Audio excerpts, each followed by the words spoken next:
اقرأ ورتل باقتدار آناء ليلك والنهار. ازرع بقلبك آية لتفوز في جني الثمار. طب حياتك إنها بالذكر زاهية المنى. قوم لسانك مبحرا معنا على تاج الوقار.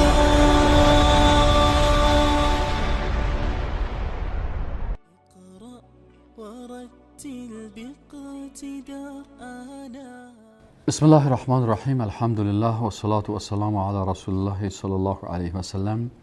عزیزان، السلام علیکم و رحمت الله و برکاته. باز هم خوشحال هستیم که در خدمت شما سروران گرانقدر قرار داریم و برنامه از برنامه‌های عقیده در پرتو قرآن و سنت خدمت شما دوستان عزیز تقدیم میکنیم. عقیده در پرتو قرآن و سنت مهمترین عنصر در زندگی انسان مؤمن هست. انسان مؤمن عقیده خود باید از قرآن و سنت بگیره. چرا؟ اگر ما به تاریخ مراجعه بکنیم، در تاریخ شعرای زیادی وجود داشتن، مؤرخین، فلاسفه و حتی ادیان مختلفی وجود داشتن، ولی وقت پیغمبری میه و کتابی از جانب الله نازل میشه، این به خاطر ازی است که ما متأثر به اعتقادات باطل نشیم. الله کتاب میفرسته و برای ما در قرآن عظیم الشان میگه که وقتی برای شما هدایت فرستاده شد، فمن اتبع هدای. حتی برای آدم علیه السلام وقتی که به زمین آمد، برش الله همین قسم خطاب کرد که بر شما هدایت داده میشه، فمن اتبع هدای فلا خوف علیهم ولا هم یحزنون. وقتی که کسی مطابقت از هدایت های ما میکنه، بر از اونها خوف و ترس نیست. پس وسیله نجات در کجا هست؟ عقل سلیم و انسان هوشیار و فهمیده کی هست؟ کسی است که مطابق طریقه رسول الله صلی الله علیه و سلم عقیده خود از قرآن عظیم الشان و از وحی منزلی که به شکل وحی جلی یا خفی هست. وحی جلی قرآن و وحی خفی احادیث رسول الله صلی الله علیه و سلم است. و رسول اکرم صلی الله علیه و سلم برای ما میگه که ما برای شما دو چیز ترک کردم. این دو چیز چی هستند؟ کتاب الله و سنت رسول الله صلی الله علیه و سلم است. و در حدیث دیگه از کتاب الله و عترت ما هست، یعنی اهل بیت ما هست.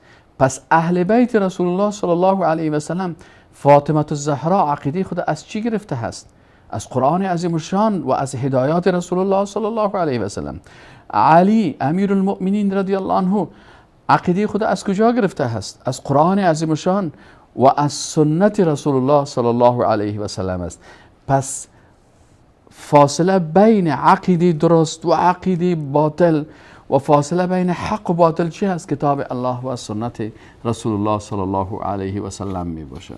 عزیزان، ما باید عقیده خود در هر بخش از قرآن عظیم الشان و احادیث رسول الله صلی الله علیه و سلم بگیریم تا ای که ما واقعا هدایت شویم. چرا هدایت در قرآن است و هدایت در احادیث رسول الله صلی الله علیه و سلم. و کسی که هدایت بغیر از کتاب الله و سنت رسول الله میجوید، او راه هدایت نیست. چون رسول الله صلی الله علیه و سلم گفته که لن تضلوا، هرگز گمراه نمیشین وقتی شما تمسک به کتاب الله و سنت رسول الله صلی الله علیه و سلم بگذارین. عزیزان، موضوع برنامه امروز ما توحید در تقرب جویی هست. اینجا دو نقطه را سرش بحث میکنیم. اول ای که قریب بودن خالق متعال سبحانه و تعالی، یعنی یک انسان مسلمان موحد یکتاپرست که عقیده خود از قرآن عظیم الشان و احادیث رسول الله صلی الله علیه و سلم میگیره، این عقیده داره که این الله سبحانه و تعالی با او بسیار قریب و نزدیک است و آیات قرآن امیر میگه الله به بنده هاش نزدیک است. ولی مهمی است که نزدیکی الله را با نزدیکی مخلوق تشبیه نکنیم. وقتی دو مخلوق با هم نزدیک هستن، این از نگاه جسمی و مادی هست. و ما و شما در قرآن میخوانیم که لیس کمثله شیء، هیچ چیز مثل الله نیست. پس ما نزدیکی خالق متعال به مخلوقش تشبیه با نزدیکی مخلوق با مخلوق نمیکنیم. پس الله با ما نزدیک است. بله نزدیک است. از کجا میگین نزدیک است؟ از آیات قرآن میگیم که الله نزدیک است. الله سبحانه و تعالی در سوره بقره آیت 186 الله سبحانه و تعالی میگه که و اذا سألك عبادی عنی فإنی قریب. و اذا، و هنگامی که سألک سؤال میکنن تو را ای رسول الله صلی الله علیه و سلم، عبادی بنده های من، عنی در مورد من، فإنی پس یقینا که من قریب به بنده های خود نزدیک هستم. پس الله سبحانه و تعالی به ما نزدیک است. چی گونه نزدیک است؟ همان گونه که در قرآن و سنت آمده است. با ما با علم خود نزدیک است، با قدرت خود نزدیک است. ای که عالم الغیب است، همه آنچه که ما میکنیم او میدانه. و در آیت دیگه قرآن میگه و نحن اقرب الیه من حبل الورید، از شارک گردن شما، چون شارک گردن ما بر ما نزدیک است، لکن این شارک گردن آنچه در قلب ماست او را نمیدانه. الله عالم الغیب است، آنچه در قلب ما هست او را میدانه. پس الله و نحن اقرب الیه من حبل الورید، الله بر ما نزدیک است و چون ذات است که به ما نزدیک است، بنابراین ما نیازها و خواسته ها و تقاضاهای خود باید بر الله بگوییم.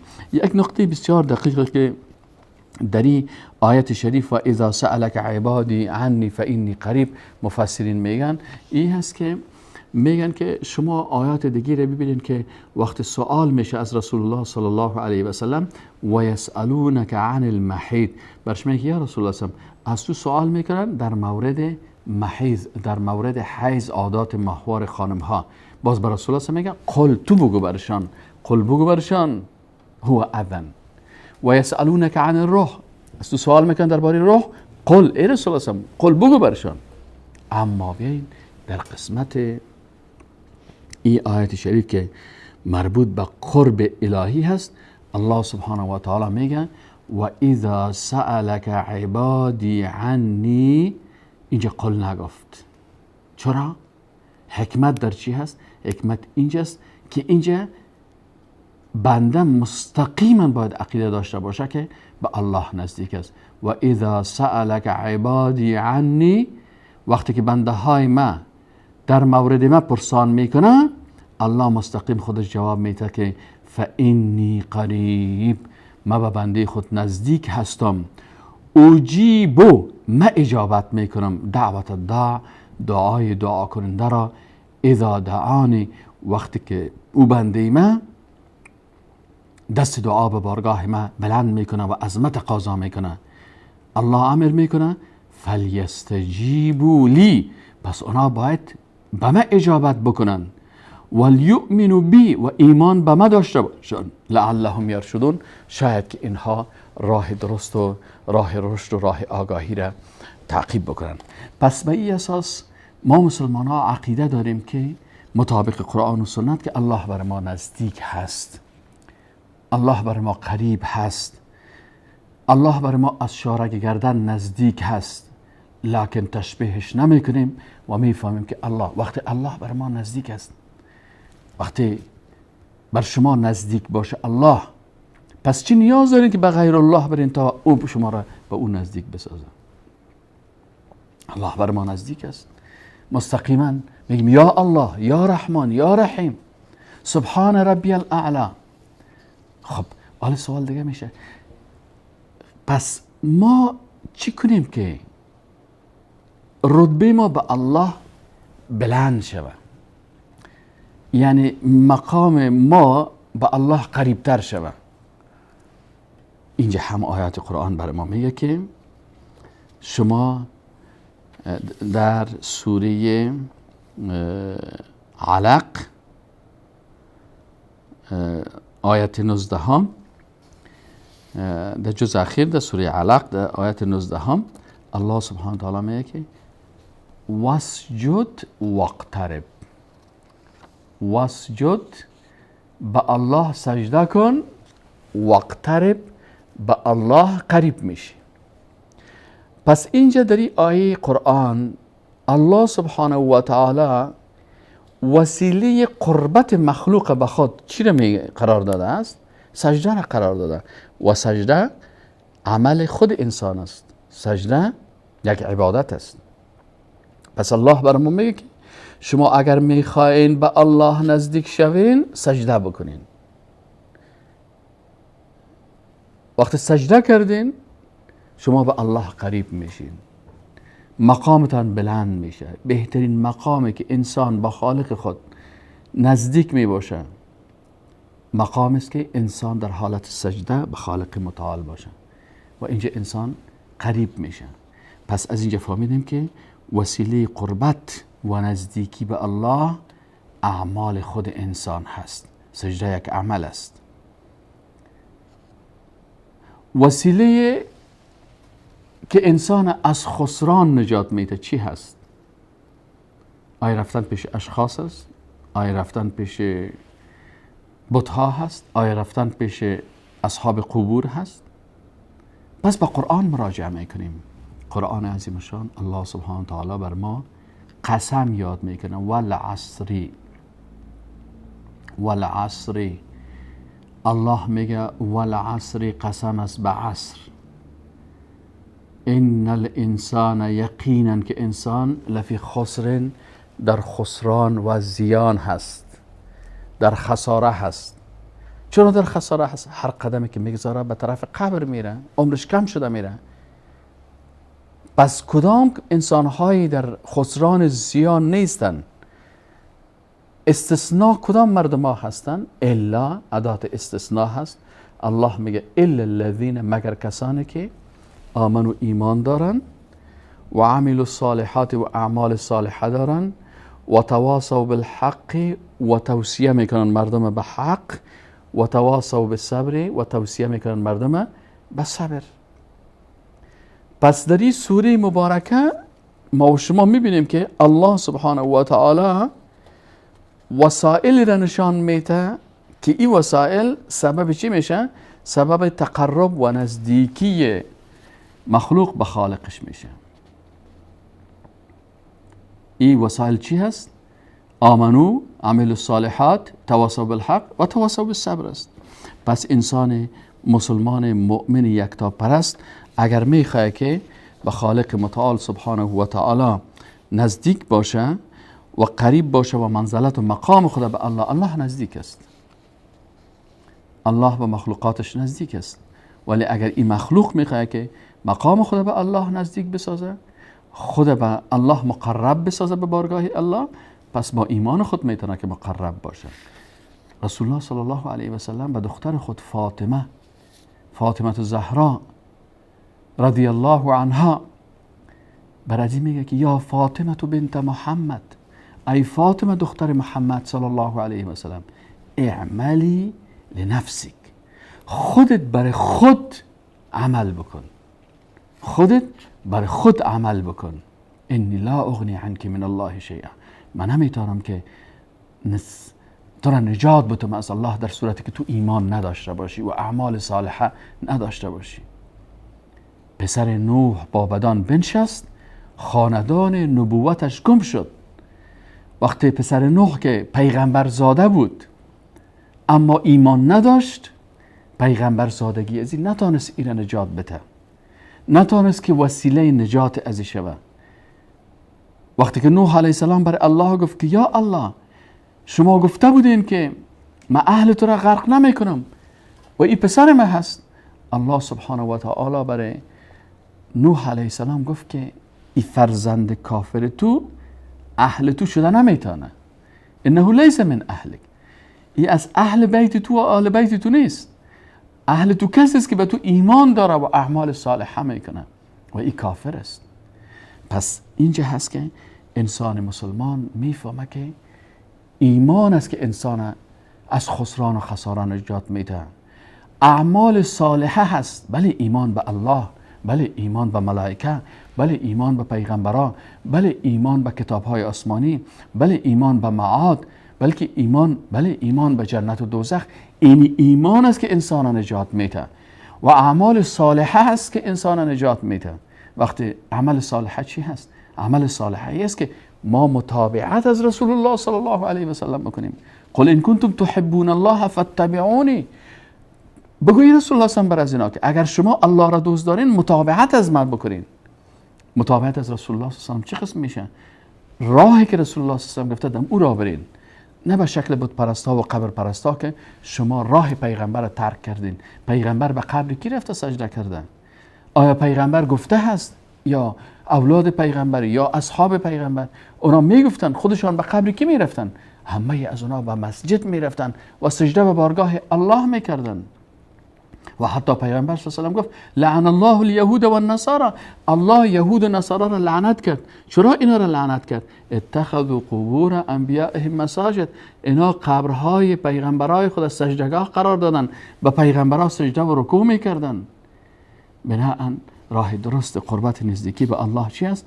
اعمال صالحی خود انسان مسلمان است که انسان باید با او اعمال نیک خود به بارگاه الهی خود قریب و نزدیک بسازه و مقام خود بلند بسازه. عزیزان، قسم دیگی از توحید در استمداد و مدد خواستن است. استمداد طلب مدد است و استمداد چی است؟ انسان مؤمن موحد یکتاپرست از که کمک میخواه و مدد میخواه؟ از خالق متعال مدد میخواه. پس ما از مخلوقات مدد و کمک میخوایم در جایی که توانایی داشته باشن. انسان است مثلا پیش دکتر میریم، دکتر توانایی داره که ما را معاینه بکنه، برای ما دوا بده، نسخه نوشته بکنه، عملیات بکنه. پس ما از پیشش کمک میخوایم. اما در اموری که انسان کمک کرده نمیتونه، پس به بارگاه کی رجوع میکنیم؟ به بارگاه الله رجوع میکنیم. در عالم ما فوق اسباب استمداد میکنیم که یا الله مدد کن برای ما، یا الله مدد کن به امرای ما. پس مدد رسان حقیقی الله سبحانه و تعالی هست. این روشی که ما از الله مدد میخواهیم، این از کی یاد گرفتیم؟ از شخص رسول الله صلی الله علیه و سلم یاد گرفتیم. شما میبینید در غزوه بدر استقول الله سبحانه و تعالی در سوره آل عمران آیت 124 میگن که استقول للمؤمنین، ای رسول الله صلی الله علیه و سلم هنگامی که میگفتی برای مؤمنان الان یکفیکم، آیا کفایت نمی کند برای شما؟ ایمدکم ربکم، ای که مدد کند با شما رب شما، بثلاثه من الملائکه منزلین، با 3000 از ملائکه که اینا پایین میشن. بله ان تصبروا و تتقوا، اگر صبر کنین و تقوا حاصل بکنین و تقوا بکنین، و یعتوکم من فورهم هذا یمددکم ربکم. ببین اینجا میگه که مدد میکنه، یمددکم مدد میکند شما را، ربکم پروردگار شما، ب5,000 من الملائکه مسومین، 5000 ملائکه اینجا به امر الله به کمک شما پایین شدن. و ما جعله الله الا بشرا لكم ولتطمئن قلوبكم به. و این الله سبحانه و تعالی نگشت داده بود مگر بشارت برای شما و به خاطر که قلبهای شما اطمینان حاصل بکنه. و باز میگه و من نصر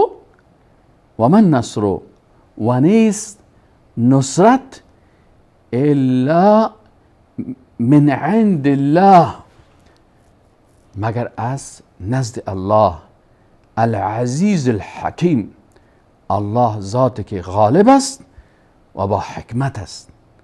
الله غالب است و در کنار ای که عزیز غالب است با حکمت است. امو مدد خدا حکیمانه و غلبه خود حکیمانه و نصرت خود حکیمانه برای کی؟ برای بنده های مؤمنش نصیب میکنه. خب این درس بسیار بزرگ است که ما مسلمان ها چی کنیم؟ مدد و کمک از الله بخوایم. آی پیغمبر ما شخص بزرگی هستند و پیغمبر خودش در غزوه بدر در مشکل قرار داره. پیغمبر در عالم اسباب مجاهدین تربیه میکنه، در عالم اسباب سلاح میسازن، در عالم اسباب در میدان معرکه میاین، در عالم اسباب وسایلی که امکاناتش دارن با خود میرن، ولی وقت دشمنای الله را میبینن، مشرکین را میبینن که لشکرشان بسیار بزرگ است، از در عالم اسباب مقایسه میکنن که هیچ قابل مقایسه نیست، تعداد از اونها بسیار زیاد است، امکانات لوجستیکی و امکانات از اونها بسیار زیاد است، از مسلمان ها بسیار ضعیف است. رسول الله صلی الله علیه و سلم به بارگاه خالق متعال دست خود بلند میکنه، حتی همین چادر قذیفه‌ای که بالای سر شانه رسول الله صلی الله علیه و سلم است، از دست که یا الله یا رب به بارگاه الله مدد میخواه از الله، این از پایین میفته و به بارگاه الله عذر و عاجزی خود بیان میکنه که تعداد کمی بنده های موحد و یکتا پرست اینا آمدن، پروردگارا بر از اینا تو نصرت نصیب بکن. و الله برش آیات قرآن وقت مدد میخواه رسول الله صلی الله علیه و سلم. از کی میخواه مدد؟ از الله میخواه. ما امت کی هستیم؟ امت رسول الله صلی الله علیه و سلم هستیم. وقتی در عالم اسباب زحمت خود میکشیم، وقتی که عالم اسباب ختم میشه، در عالم ما فوق اسباب دست دعا را بالا میکنیم، اللهم یا الله یا پروردگارا. وقتی که پیغمبر ما صلی الله علیه و سلم دست دعا را بلند میکنن، الله برشان میگه که یمددکم، مدد میکند الله شما را، ای پیغمبر، تو را و اصحاب تو را، آل بیت تو را، کسانی که امرای تو هستن، همه اونا را مدد میکنه. چه قسم مدد میکنه؟ که لشکر از آسمان برشان نازل میکنه، 5000 ملائکه، و اینا در صف مسلمان ها جهاد میکنن و میجنگن به ضد دشمنای الله. پس درس عقیده توحید امی است که انسان های مسلمان موحدی یکتا پرست اینا چی میکنن؟ مدد میخواین دو قسم، در امور عالم اسباب، از وسائل و از اشخاصی که توانایی از این دارن. در عالم ما فوق اسباب که باز اینا ندارن توانایی از این، باز شخص پیغمبر هم به بارگاه الله رجوع میکنه و از اون مدد میخواه. و اینمی مدد خواستن پیامبر از الله، پیغمبر نگفت که ای ابراهیم، ای اسماعیل، ای قبر ابراهیم، ای قبر اسماعیل، ای جبریل، ای فلانی، امر من مدد بکن. به الله رجوع کرد و الله برش مدد میکنه. و هذا پروردگارتان مدد میکنه بر شما به 5000 من الملائکه. با این ملائکه میان و با امر رسول الله صلی الله علیه و جنگ میکنه به امر الله. و من نصر، باز درس عقیده هست، نصرت کامیابی نیست الا من عند الله، مگر از جانب الله سبحانه و تعالی است. الله متعال ما و شما را توفیق بده که ما تمامی امور اعتقادی خودم مطابق کتاب الله و سنت رسول الله صلی الله علیه و سلم، بدون تکبر و تعصب به قومی و زبانی و مذهب، فقط پیروی حقیقی کتاب الله و سنت رسول الله صلی الله علیه و سلم باشیم، تا ای که در روز قیامت در جمله کسانی باشیم که مع النبیین و الصدیقین و الشهداء و الصالحین. الله ما شما را حشر بکنه به امرای از اونا. و السلام علیکم و رحمت الله و برکاته. اقرأ ورتل باقتدار آناء ليلك والنهار، ازرع بقلبك آية لتفوز في جني الثمار. حياتك إنها بالذكر زاهية المنى، قوم لسانك مبحرا معنا على تاج الوقار.